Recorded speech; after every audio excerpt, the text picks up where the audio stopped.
ਅੱਜ ਆਪਾਂ new unit start करांगे refraction through the glass prism. Hardik अगे होके बिल्कुल सीधे होके बैठ के सम कर देख। जिमें कि आपने समझिया है जदों लाइट एयर मीडियम तो डेंसर मीडियम यानी कि ग्लास के अंदर जाती सी, पिछले पूरे यूनिट के अंदर आप सिर्फ इको चीज के बारे डिस्कशन कर रहे थे जो कि हैगा सी ग्लास स्लैब। याद है ना पूरा। हुण असी ग्लास स्लैब की जाए प्रिज्म के बारे डिस्कशन करांगे। ट्रायंगुलर प्रिज्म, ट्रायंगुलर प्रिज्म के बारे कुछ फेसिस ने और जरा ध्यान नाल देखो। देखो two refracting surface prism are not parallel to each other. तुसीं इधरों दी 3D डायग्राम नूं अगर देखते हो इहदे च दो रिफ्रैक्टिंग सरफेस हैगे ने जिहड़े कि एक दूजे दे पैरेलल नहीं है। दिव्यांश क्लीयर हो रहा है? हिमांश ते दिव्यम नूं इकट्ठे मिक्स करके बोल रहे हैं, ठीक है। मतलब की है, इहदे अंदर दो रिफ्रैक्टिंग सरफेस है जो कि एक दूजे दे पैरेलल नहीं है। हुण यही पॉइंट नूं इधर ध्यान नाल देखो।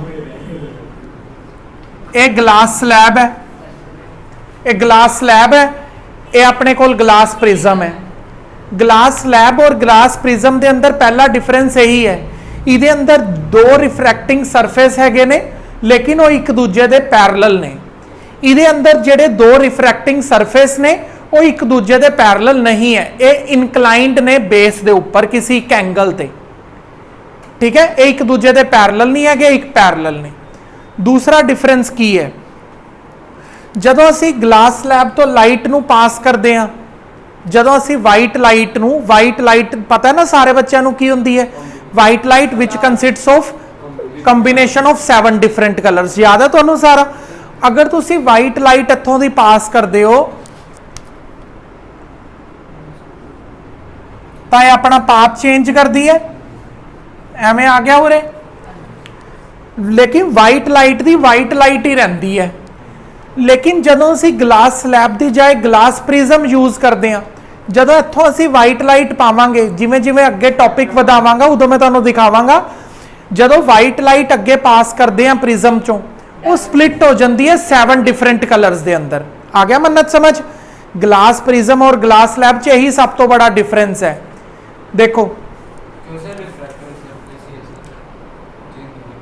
इत्थे की है, तेनू वध पता है कि मैनू पता है? चुप करके बैठ, हुई फालतू बोली जाएगा बस बिना मतलब तो।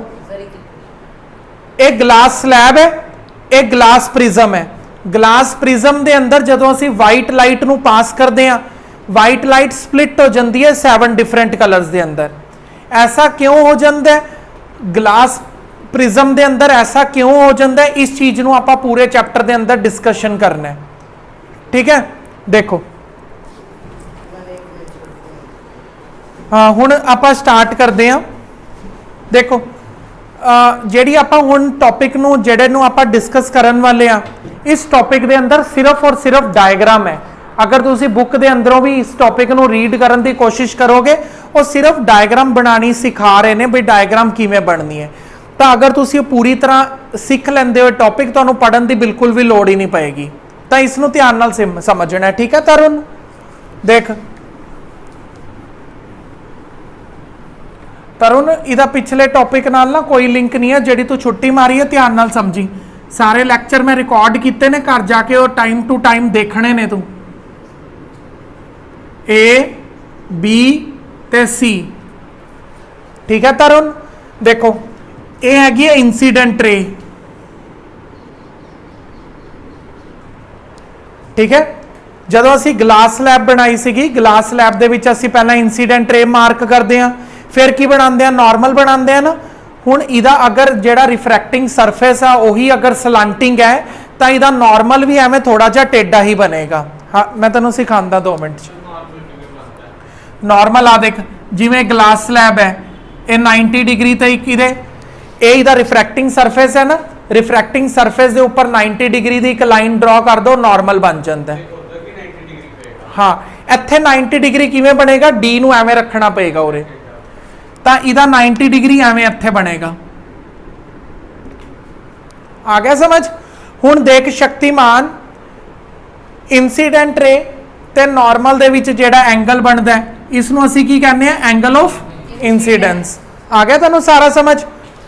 देख हुण की हुंदा है, जदों लाइट रेयर मीडियम तो डेंसर मीडियम च जाती है तो टूवर्ड्स नॉर्मल हो जाती है, अवे होंदी है कि टूवर्ड्स होंदी है?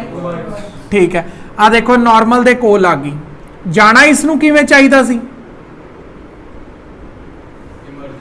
अगर ग्लास प्रिज्म का अगर रिफ्रैक्टिव इंडैक्स बिल्कुल एयर जैसा सेम होंदा, जिन्ना रिफ्रैक्टिव इंडैक्स एयर दा, पता है ना कितना रिफ्रैक्टिव इंडैक्स होंदा एयर दा? 1। अगर ग्लास प्रिज्म का भी उन्ना ही रिफ्रैक्टिव इंडैक्स होंदा जिन्ना कि एयर दा हैगा, तां लाइट एवें बिल्कुल सीधा चली जाती, पर एक की आ गई टूवर्ड्स नॉर्मल आ गई। देख रहे हो ना कितना पाथ चेंज कर लिया, नीचे वाल बेंड हो गई है थोड़ा।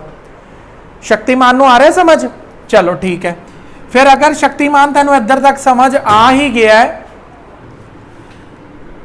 तो इत्थे एक होर नॉर्मल बना दईए। ठीक है, जिवें उरे नॉर्मल बनाई सी एवें इधर भी एक नॉर्मल बना देने। हुण देखो ये डेंसर मीडियम तो कित्थे जा रहा है? रेयर मीडियम दे अंदर। जदों लाइट डेंसर मीडियम तो रेयर मीडियम च जाती है तो की हुंदा है? Away from normal. आ देखो नॉर्मल तो दूर आ गई, आ देखो नॉर्मल तो दूर आ गई, इनू बोलते हैं आप एंगल ऑफ इमरजेंस। शक्तिमान नूं आ रहा है ना समझ? ठीक है, अगर शक्तिमान इनू अगर आप इत्थे पिछे एक्सटेंड कर दिए, ये दोनों उरे मीट कर रहे हैं, तो कोई डाउट तो नहीं है उरे तक? ठीक है, हाले उहदे बारे हौली हौली सारिया चीज़ां एक्सप्लेन करांगा, डायग्राम च केड़ा एंगल कित्थे मार्क करना है। हाले मैं तुहानूं सिर्फ 2 एंगल मार्क कराए ने। ये देख लो, आह जेड़ा आ पॉइंट है इनू असी बोलते हैं एंगल ऑफ प्रिज्म। इनू की बोलते हैं असी? Angle of prism. ये आई ते ई तो तुहानूं अच्छी तरह आ गए ना समझ। हुण देखो ये जेड़ी अंदर लाइट रे जा रही है इनू बोलते हैं असी रिफ्रैक्टेड रे। की बोलते हैं? रिफ्रैक्टेड रे। रिफ्रैक्टेड रे दा नॉर्मल दे नाल जेड़ा एंगल बनता है, रिफ्रैक्टेड रे दा नॉर्मल दे नाल जेड़ा एंगल बनता है वो की हुंदी है? हुण अगर कोई लल्लू होए, लल्लू तुसी तां सियाणे हैगे हो, अगर कोई लल्लू होए वो की करेगा? रिफ्रैक्टिव एंगल उरे बना देंदा पकड़ के। ठीक है, और रिफ्रैक्टिव एंगल कित्थे बना देंदा? उरे बना देंदा है। जरा ध्यान नाल समझ। राहुल तू 2 मिनट बाहर आ जा, इनू अपना काम करन दे, तू क्वेश्चन समझण वाल ध्यान दे। देख राहुल इधर देख, अगर किसी ने उरे बनाता, देखो गलत क्यों कह रहे हैं मैं उन्होंने, ये केड़ा रिफ्रैक्टेड रे है? क्या है रिफ्रैक्टेड रे है? ये नॉर्मल है? कुछ भी नहीं, ना ये रिफ्रैक्टेड रे है ना ये नॉर्मल रे है। एंगल ऑफ रिफ्रैक्शन तो रिफ्रैक्टेड रे दा नॉर्मल दे नाल बनदा है, तो रिफ्रैक्टेड रे यह सीगी, नॉर्मल यह सीगी, तो एंगल तो उरी बनेगा ना। उरे जेड़ा बनाएगा वो सब तो गलत एंगल होएगा। आ गया समझ गया? इसलिए उरे लिखांगे रिफ्रैक्शन 1, उरे लिखांगे रिफ्रैक्शन 2। 2 बार रिफ्रैक्शन हुई है ना, लाइट अपना रास्ता 2 बार बदल रही है, एक बार इन्हें उरे बदलिया, एक बार उरे बदलन वाली है। शक्तिमान नूं आ गया? ठीक है, हुण शक्तिमान जरा अगली चीज नूं ध्यान नाल समझिए। अगली चीज है डाइवर्जेंस। इहदा सिंबल मैं उरे बना रहा, ये डाइवर्जेंस का सिंबल है। डाइवर्जेंस का मतलब पहला तो समझ है, फिर एंगल समझते हैं। देख शक्तिमान, डाइवर्जेंस का मतलब होता है लाइट ने प्रिज्म के अंदर जाके अपना रास्ता बदलिया, उदा अगर रिफ्रैक्टिव इंडैक्स सेम होंदा तो उदा रास्ता कुछ होर होना सी, लेकिन रिफ्रैक्टिव इंडैक्स के चेंज होने के कारण उदा रास्ता कुछ होर है। आ देखो असली रास्ता उदा ये होना चाहिए सी, पर असल च प्रिज्म के अंदर जाने तो बाद उदा रास्ता ये हो गया। उहदे ओरिजिनल पाथ ते उहदे नवे पाथ दे विच एक एंगल बनता है, इनू बोलते हैं डाइवर्जेंस 1। उहदे ओरिजिनल पाथ ते उहदे हुण प्रेजेंट पाथ दे विच जेड़ा फर्क आ चुका है उन्हों बोलते हैं असी डाइवर्जेंस। डाइवर्जेंस का मतलब अगर रिफ्रैक्टिव इंडैक्स चेंज ना होंदा तो उन्हें एवें जाना सी, रिफ्रैक्टिव इंडैक्स चेंज होने के कारण वो इत्थे आ गया, इन्ना को एक एंगल क्रिएट हो गया ना। ये जेड़ा छोटा जिहा एंगल क्रिएट होया शक्तिमान, उन्हों असी बोलते हैं डाइवर्जेंस। हाँ, रिफ्रैक्टेड रे दा ओरिजिनल पाथ दे नाल जेड़ा एंगल बने है उन्हों असी की बोलते हैं हिमांश? डाइवर्जेंस। हुण अगर जिवें डाइवर्जेंस उरे मार्क किया एवें डाइवर्जेंस उरे भी मार्क करेगा शक्तिमान। ठीक है। हुण तुसी मैथ के अंदर एक प्रॉपर्टी समझी है 9th class 8th class, exterior angle is equal to sum of two opposite interior angle, समझिया ना। एक एक्सटीरियर एंगल दो इंटीरियर एंगल्स के इक्वल होंदा है। देखो आ इस जगह ते दिख रही है, इस जगह ते तुसी इत्थे डाइवर्जेंस मार्क कर देना है वाला। ये वाला जिहड़ा डाइवर्जेंस है किहदे इक्वल होएगा, डाइवर्जेंस 1 प्लस डाइवर्जेंस 2 दे इक्वल, क्योंकि ये छोटा जिहा तुहानूं ट्राइंगल दिख रहा होएगा उरे, ये छोटे जे ट्राइंगल दे विच ये की है, एक्सटीरियर एंगल है। Exterior angle always equal to sum of two interior angles. उस पासे भी बंदा बना सकता है, पर बुक ने इस पासे बनाया तो मैं उरे बनाता, ठीक है। वो तो वर्टिकल ओपोजिट ही हो गया ना राहुल। डेविएशन की होंदा है, डेविएशन मैं दस देना, एंगल ऑफ डेविएशन या डाइवर्जेंस इको ही गल है। डेविएशन का मतलब है उहदे ओरिजिनल पाथ और उहदे रिफ्रैक्टेड पाथ दे अंदर जिहड़ा फर्क आया, डेविएट होगी, जाना इधर सीगा इधर चले गए, डेविएट हो गया रस्ते तो, ठीक है। इनू तुसी अपनी कॉपी ते अपने हाथ नाल खुद ड्रॉ करके देख लो, एरो मार्क करो, सारे एंगल मार्क करो। अगर तुहानू कोई लगता है नहीं एंगल समझ आ रहा तो मेरे तो डाउट पूछ लो। देख हुण आपां एक छोटे जे रिजल्ट बारे गल कर रहे हैं, बहुत ही रेयर है भी इहदे उपर कोई न्यूमैरिकल आए, इहदे उपर कोई न्यूमैरिकल भी नहीं हुंदा, ठीक है। बस टॉपिक है तां आपां कर रहे हैं। ए दा मतलब की है, angle of prism. Angle of prism नू अगर तुसी निकालना होए, ये दोनों रिफ्रैक्शन एंगल नू तुसी ऐड कर दो, एंगल ऑफ प्रिज्म निकल जाएगा। डेरिवेशंस बिल्कुल भी रिक्वायर्ड नहीं है, सिलेबस के अंदर बोल्ड लैटर्स च लिखा हुआ है। फिर अगर तुसी इंसीडेंस 1 ते इंसीडेंस 2, हुण तुसी देख रहे होगे I2 कित्थों आ गया, डायग्राम च तो है नहीं, ये इमरजेंस एंगल नू ही I2 बोलते हैं।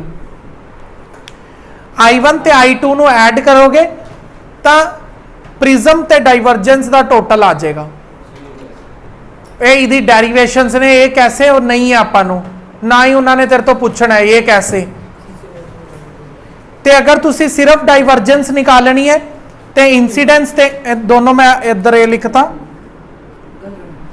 इंसीडेंस ते इमरजेंस नू ऐड करो और रिफ्रैक्शन ते दोनों रिफ्रैक्शन एंगल नू ऐड करो। दोनों का अगर तुसी डिफरेंस निकाल दो तो तुहाडे कोल डाइवर्जेंस निकल जाएगी। क्लियर है पूरा।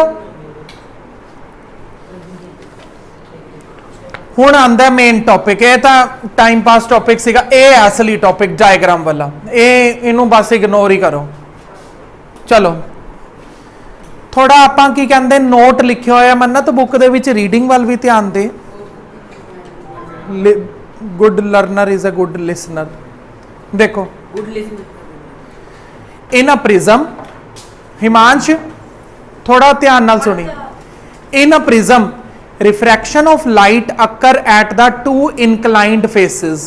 प्रिज्म के अंदर अगर तुसी देख पा रहे होगे तो रिफ्रैक्शन दो इनक्लाइंड सरफेस के उपर होंदी पई है। आ गया, आगे पढ़ो। So the emergent ray is not parallel to the incident ray. जेड़े जेड़े बच्चों को ग्लास स्लैब याद होए तो उत्थे तुसी लेटरल शिफ्ट देखी सी।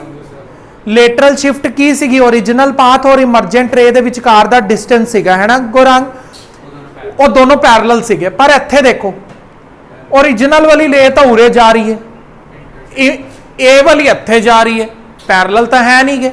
क्यों पैरेलल नहीं है? क्योंकि इधर रिफ्रैक्टिंग सरफेस इनक्लाइंड ने, इस कारण वो कह रहा है इसलिए पैरेलल नहीं है। अगे पढ़ो। बस इन्ना ही दसना चाहता सी, नोट उन्हें नोट बनाया सी यही दसन लई। हार्दिक तू पूछना है? ठीक है, चलो देखो हुण आपां अगे समझना है। शक्तिमान बहुत ध्यान नाल समझ। Factors affecting the angle of deviation, सारिਆਂ ਨੂੰ एंगल ऑफ डेविएशन मिल गया होएगा उरे। ए भी है डाइवर्जेंस 1 डाइवर्जेंस 2 डाइवर्जेंस पूरा मैं तुहानू ट्राइंगल की फॉर्म च भी दसता सी इन्होंने उरे क्यों मार्क किया है। हुण जरा अगली स्टोरी ध्यान नाल समझना। वो कहते ने भी ये जिहड़ा डाइवर्जेंस वाला एंगल है किहड़ी किहड़ी चीज़ के उपर डिपेंड करता है, इन्हां दी डिटेल भी है, थोड़ा ध्यान नाल सुनियो। देखो पहला तो डिपेंड करता है एंगल ऑफ इंसीडेंस के उपर। किवें करता है थोड़ी देर रुक के दसांगा। मटीरियल ऑफ प्रिज्म, ये जेड़ा प्रिज्म है किस चीज का बनया होया है? प्रिज्म। एंगल ऑफ प्रिज्म कितना है? केड़े कलर दी लाइट पा रहे हैं?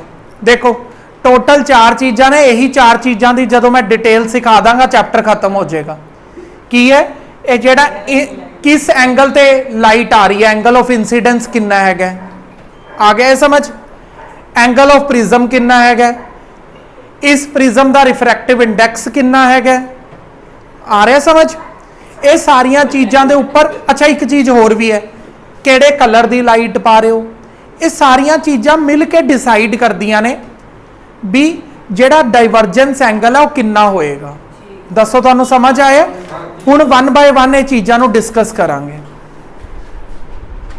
देखो हुण असी पहले टॉपिक नूं डिस्कस करांगे फैक्टर्स दे अंदरों। हार्दिक बिल्कुल सीधा हो जा।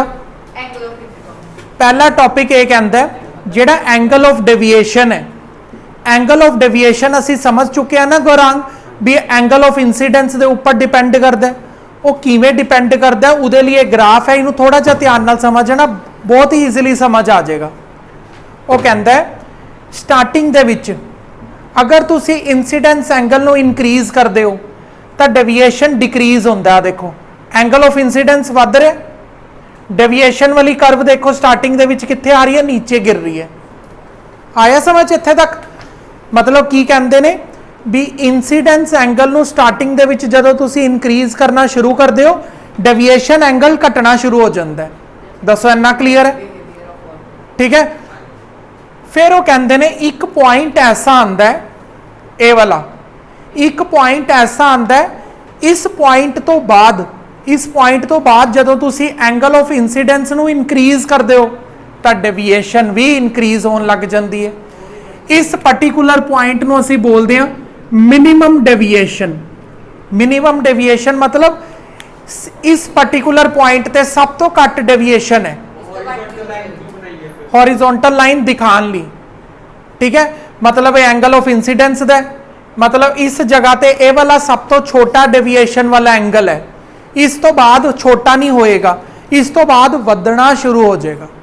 मतलब तुसी की याद करना है भी देखो अगर तुसी एंगल ऑफ इंसीडेंस नू स्टार्टिंग दे विच इनक्रीज करते हो तो डेविएशन डिक्रीज होता है।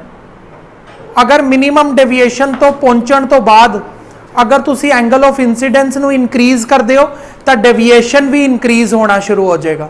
दसो क्लीयर होया तुहानू अच्छी तरीके दे नाल? देखो वो कहते ने ये फॉर्मूला लर्न कर लेना जरा। मिनिमम डेविएशन अगर तुसी फाइंड आउट करना है तो किवें करोगे? Twice the angle of incidence minus angle of prism. Twice the angle of incidence minus the angle of prism, इहदे नाल तुहाडे कोल निकल जाएगा किसी भी चीज़ का मिनिमम डेविएशन पॉइंट। आ गया? दसो तुहानू समझ? बिल्कुल ईजी है। इनक्रीज करो घटेगा, एक पॉइंट तो बाद वो इनक्रीज करन लग जाएगा, जिस पॉइंट ते वो इनक्रीज करदा उन्होंने बोलते हैं मिनिमम डेविएशन पॉइंट। इहदे हुण 1-2 एग्जांपल्स डिस्कस करांगे।